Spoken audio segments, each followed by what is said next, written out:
Wonder Egg Priority's first episode probably shows the highest potential of any anime that began airing this year, and the final episode is one of the most disappointing. It was a very painful experience watching the series deteriorate over the course of 6 months. The strength of the initial 3 episodes lies in the themes and emotions conveyed through visuals and character acting. The first episode alone functions almost perfectly as a self-contained short film. All of the necessary elements are established. Ai Oto, a teenager who has shut herself off from society, finds herself in a dream where she obtains a mysterious egg that follows her into waking life. She enters a dream world woven from the fabric of her own trauma from school bullying and breaks the egg to find a girl, Kurumi Saijo, who has committed suicide due to, again, trauma from school bullying. They are chased by what appear to be violent manifestations of the bully and the onlookers who do nothing to help, which, it should be noted, are just as deadly as the bully and far more numerous. We get a window into Ai and her best friend Koito's meeting and subsequently Koito's suicide. Ai defeats the bully, Kurumi turns to dust, and Koito's statue becomes warmer. There's an unspoken tension there, the implication of some grim exchange of life. Ai wakes up, and the damage she sustained while asleep manifests during breakfast.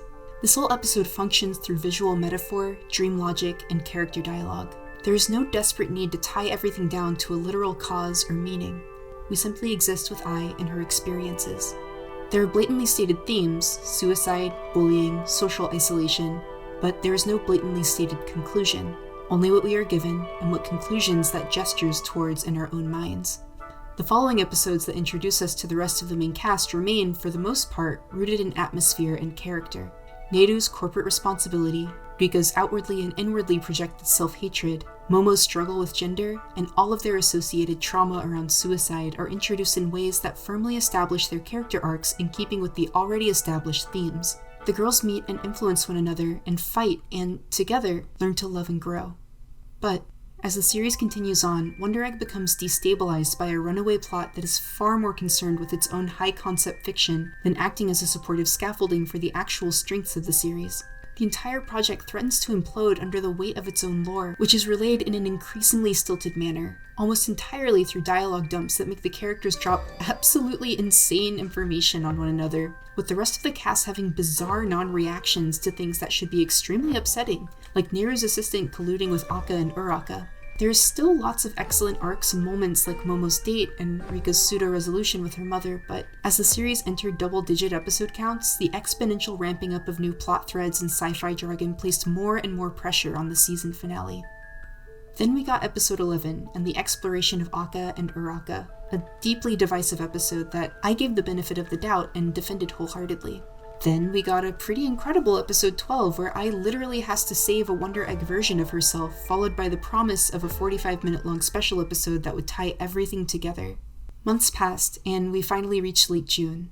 The special episode aired, and it was recap. For 25 minutes.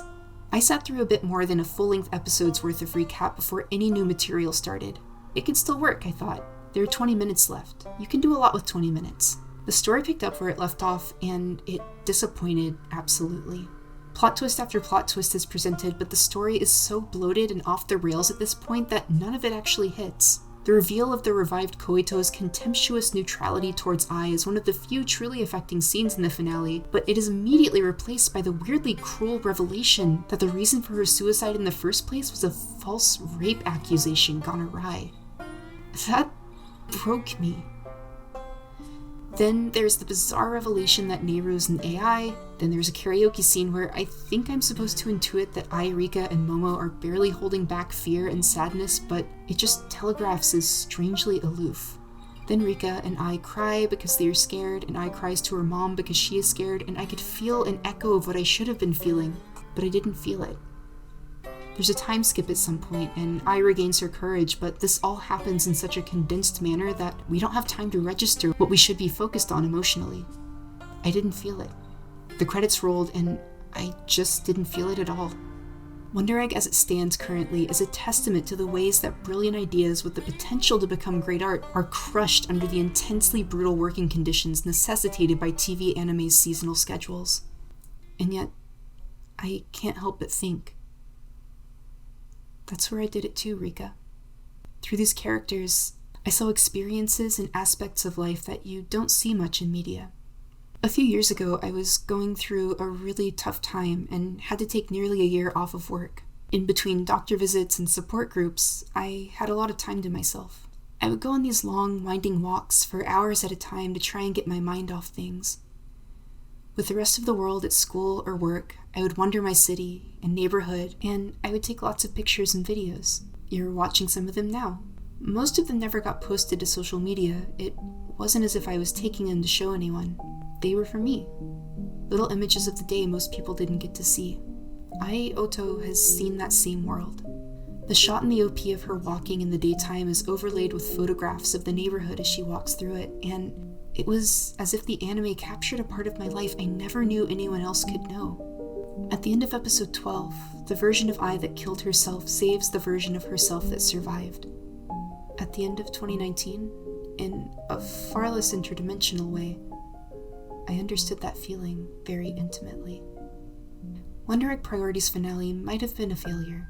I want so badly to rewatch the series on the off chance that seeing every episode in sequence all at once will somehow redeem it with context. Regardless of that, though, at its best, no, at its core, the series understands the way that hurt people think and feel, and understands the strength and love that hurt people can cultivate. And I'll always be grateful for that.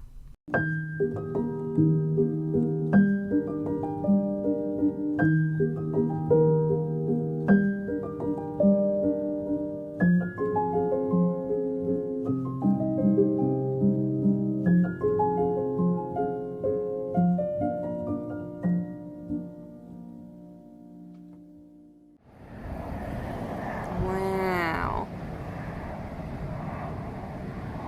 Nature's beautiful.